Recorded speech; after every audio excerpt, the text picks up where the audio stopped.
This is the Elsa Show.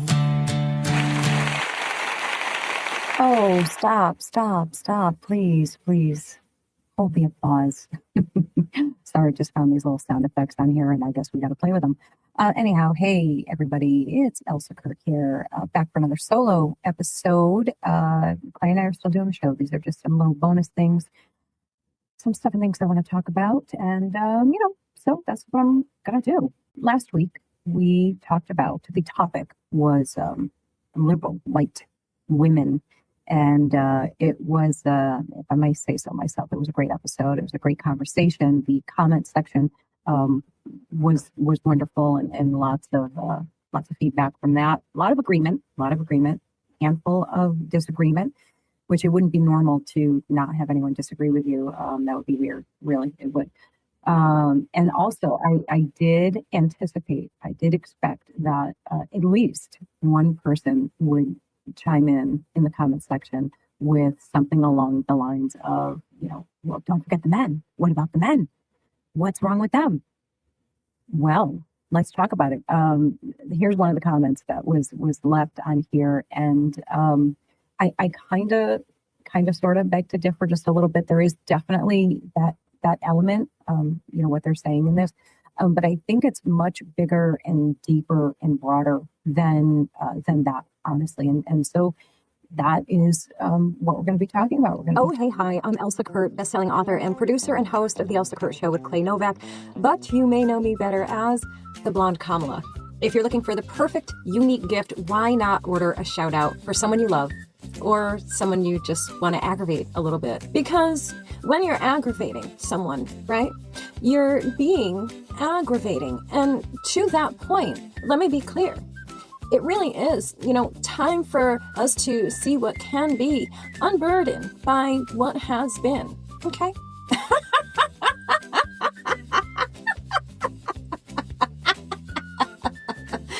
Okay, bye. We're going to be talking about what happened to modern men in this culture, and why does their psychological, biological, and behavioral decline pair so catastrophically with dominant but directionless women. So it ties in. We're just going to veer a little bit.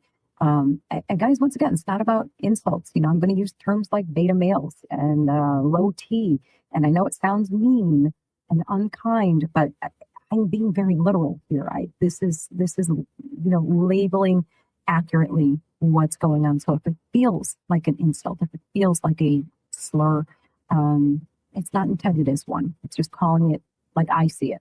Okay. So again, this is a descriptive term for a behavioral posture, passive, conflict avoidant, externally validated, risk averse, and unanchored to purpose. That's who we're talking about. All right. So let's get into some facts here.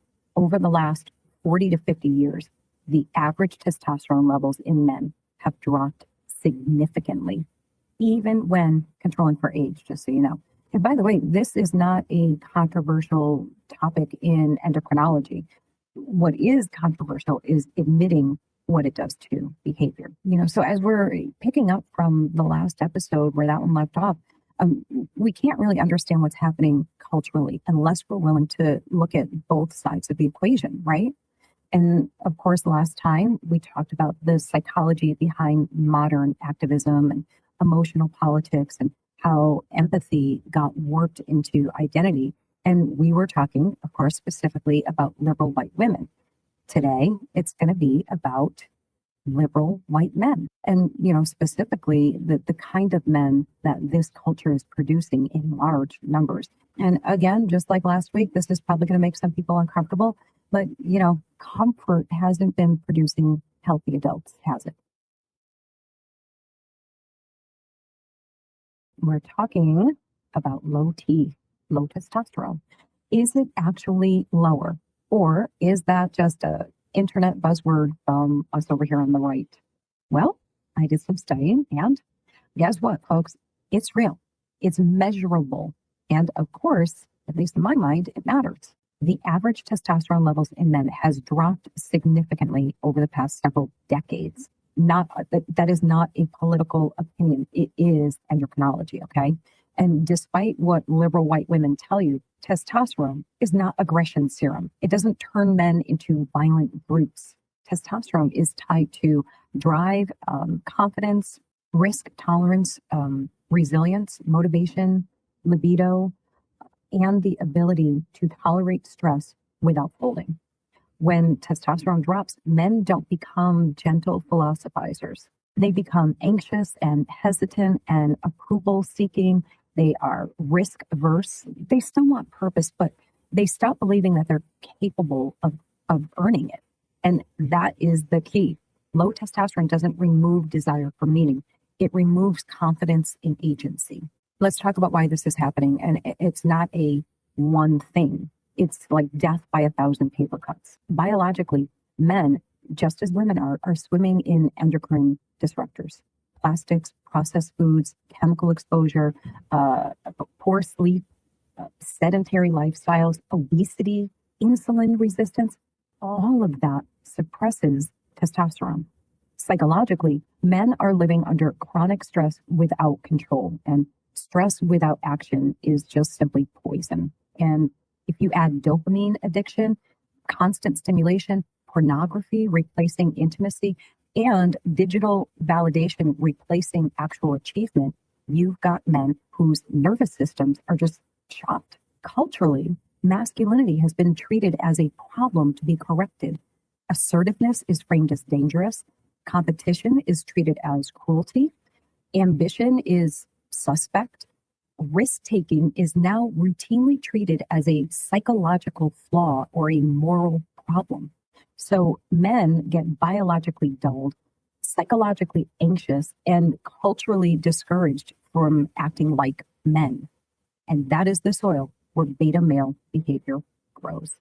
A beta male is a man who avoids conflict at all costs. He cares more about getting women's approval than standing up for what he actually believes. He gives disclaimers. He apologizes reflexively. He's deeply uncomfortable with hierarchy, leadership, or decisiveness. And before anybody gets overly defensive here, psychologically, these men aren't evil or stupid. They're just so inhibited.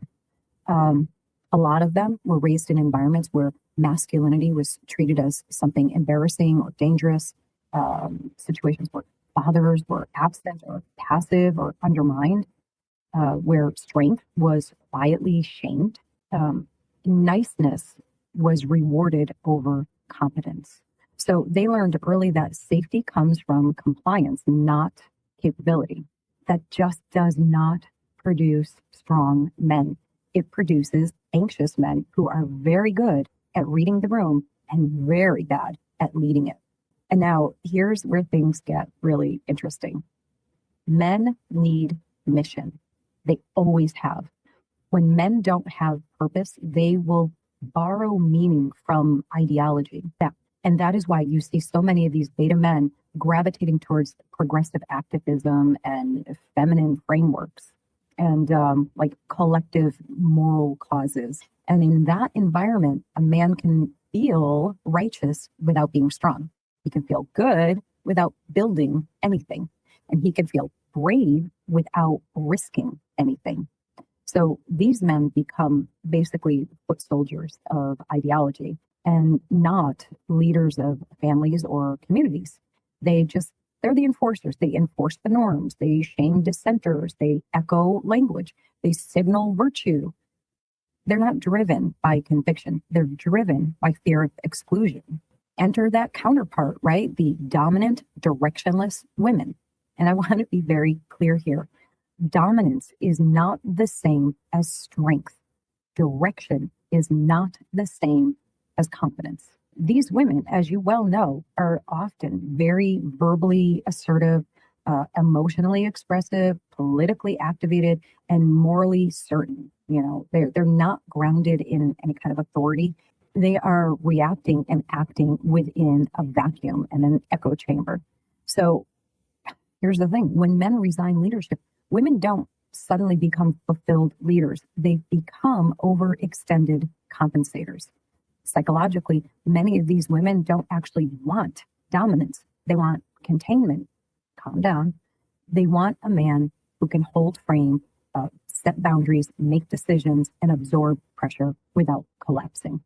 And instead, they're paired with men who defer and they appease. So the woman escalates and the man recedes, and the imbalance just worsens. The women become louder, angrier, more controlling, and the man becomes quieter, apologetic, more passive.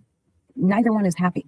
This is a pairing that is so deeply unstable that it spills out into public life. Watch these interactions. Just watch them in these marches and parades and riots. All of these. Watch the behaviors of the men and the women. You'll see exactly what I'm talking about. All these beta men do in these situations is amplify dominant women by echoing their language, enforcing the ideological norms that the women have stepped forward, and they act basically as, social hall monitors. They shame others to prove loyalty. They police speech. They posture morally because they lack authority elsewhere. Dominant, directionless women rely on beta men because they won't challenge them. They validate their emotional reasoning. They absorb the conflict that these women create. And together they create this moral absolutism. It's like emotional mob behavior. They have zero tolerance for disagreement. Public meltdowns are framed as virtue. And this is the pairing that you keep seeing over and over again at protests and on panels and these viral clips and in the aftermath of tragedies. Loud emotion, no discipline, absolute certainty, zero restraint. And the cost is enormous. Men were not built to be ornamental allies. They were built to act. For women, this produces exhaustion and resentment and loss of respect for men, emotional volatility, and chronic anger. Carrying authority without structure is a very heavy burden, and nobody thrives there. And as far as how it affects culture, there is constant instability, no accountability, no hierarchy, no arbitration, just feelings competing for dominance. Let me state the obvious here. A society cannot run on emotion alone. Someone has to decide. Someone has to hold ground. Someone has to absorb pressure without collapsing. And that used to be men. Strong men don't oppress women. They stabilize them. Strong women don't dominate men. They trust them. And when both are unformed, ideology fills in the gap. A culture that neuters men and inflates emotion will collapse under its own instability. We are watching it in real time. What's the solution? It isn't rage, I can tell you that. It's not mockery either. It's formation, it is purpose, it's responsibility, and it is a call to return to order. And one look around tells us that these things are very unfashionable right now, which usually means it's exactly what we need. I cannot wait to hear what you have to say in the comments section. I am going to go out on a limb here, knowing my audience that I'm speaking to. I know that there's a good number of you that will probably agree with me on many of those points, maybe not all of them. But I'm using what I see and what I read and what I hear as my reference points. You're looking around, just a good look around tells you that all of this is absolutely true. You have overly dominant, directionless women who have taken on the traditional male stance and roles and responsibilities, and men who have stepped back and taken on much more of the traditional female roles or positions. And inevitably somebody will come into the comment section and say something along the lines of, oh, so what you're trying to say is that blah, blah, blah. If I didn't specifically say it, I'm not trying to say anything. I'm saying exactly what I said. So, and I'm speaking in more broad and general terms. I'm not talking specific. So if you want to come in and say, oh, so you're saying a man who stays home to raise the kids while the woman works outside of the house is less masculine. He's not a man. He's a beta male if he does that. Well, he might be. I'm not necessarily saying that he is, but he might be. He very well could be. And if that works for your family dynamics, you're raising strong, healthy, competent productive little humans, more power to you. That's terrific. Then I'm clearly not speaking to you, am I? Like, you're not the one that this is directed at. This is directed at the people I exactly talked about just a few minutes ago. So I won't even entertain. I never even do. I never entertain those types of comments because they're straw man arguments. They want you to argue a point that you never made. So don't get sucked into it when somebody does that. And unless you can quote my exact words and ask me about the things I specifically exactly said, it doesn't even, not even a blip on my radar. So just a fair warning. I mean, comment away. I'm totally fine. I'm not saying you can't comment. I'm just saying that I won't respond or react to it because it's just absurd and silly to me. You know. So yeah, but I do like to see your comments. I'd like to hear your opinions on these matters. You know, case in point, the comment that was left that I showed you at the beginning of the episode, the top of the episode, you know, was great. It was a great opener to bring up this aspect of the conversation, of the topic, the counterpoint to the liberal white women. Well, what's the other side of that? Well, liberal white men. So, you know, let's be real here. Is it an insult to be referred to as low T beta men? I mean, it should be. You know, I'll tell you what I can see in my own personal life. I will use myself and my husband as an example.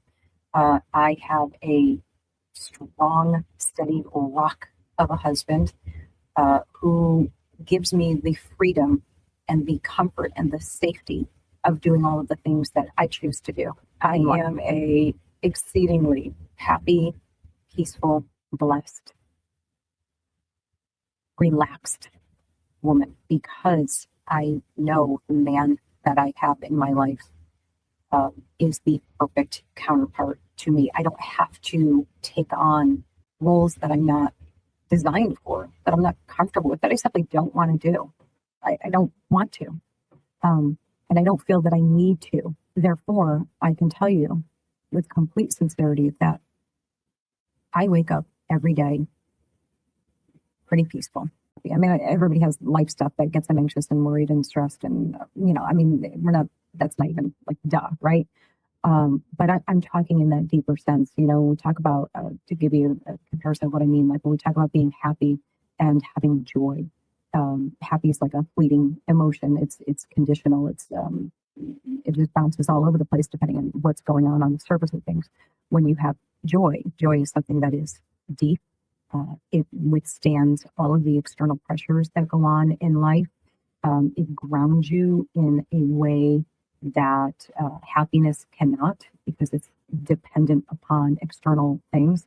You know, so that's kind of like my comparison. This is a contentment and peacefulness that is grounded in a deeper knowledge, a deeper understanding. And for all of these people that we're talking about in these past two episodes, the liberal white women and the liberal or beta low T males, there is, and I haven't even talked about this yet, so I will touch on it briefly because I think it's a great way to close it out. The, you know, other thing that they all have in common is that they are not grounded in Christ. They do not have a spiritual, faith-driven grounding that has them steadied on something greater and more important than themselves or their feelings. Besides having, and for me, I'm talking about me again, besides having a wonderful, supportive, strong, masculine husband, I have my foundation firmly in Christ, firmly in knowing who I am because I know whose I am. So my identity is already set by a God who knows me down to the strands of my hair, to the depths of my soul, and loves me unconditionally, unwaveringly, unfailingly. To know that you are so profoundly, inexplicably, undefinably loved to your very core before you're even born. To know that alone ground you in a way that nothing in this world can. And that is what I wish for everyone. I pray for you to know that type of grounding and love and trust and faith in your life, because it will change the way you see everything. And you will wake up every day experiencing that level of deep, profound joy. Happiness will come and go. Sadness will come and all of the earthly, worldly things will come and go. And you will weather every single one of them when you are rooted in Christ. And that is what these people are lacking. And by the way, it's what they're searching for. Everyone is searching for a purpose and something to anchor them. Otherwise, we are just wandering around, unmoored, without purpose, without real value or belief in real value in your existence. And that's what they're looking for. They're looking for something to have meaning. It is what every single person on the planet does. From the moment we are, I don't know, conscious, I guess, we are seeking purpose and meaning. And when you anchor it in things of this world, these superficial things, this is what you get. This is what you have. So that is, if we want to just take both of these episodes and sum it up with a tidy bow, that is it in a nutshell. That is it. Everyone is seeking meaning and purpose and grounding. And if you are seeking it in this world, in society, in culture, in celebrities, you're not going to find it. You're not going to find it. And I'm genuinely sad for you. I am. But I'm hopeful as well. I'm hopeful that this will connect with one person, maybe more, but I hope at least one. I hope it connects with one person and they hear the part of this message that they need to hear for themselves. And that has nothing to do with me. There's no inflating of my ego that I reached somebody. It's that the word reached somebody. So I hope that it does. And that is all I've got for this episode. I will see you guys next week, maybe the week after. I don't know, whenever the mood hits me to do these. All right, take care, guys. See you next time. Bye.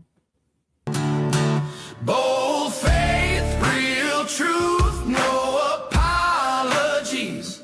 Stand your ground, say what you see. You bring the truth out loud, no backing down, no bowing out. Turn it up, let freedom roll. This is the Elsa Kurt Show.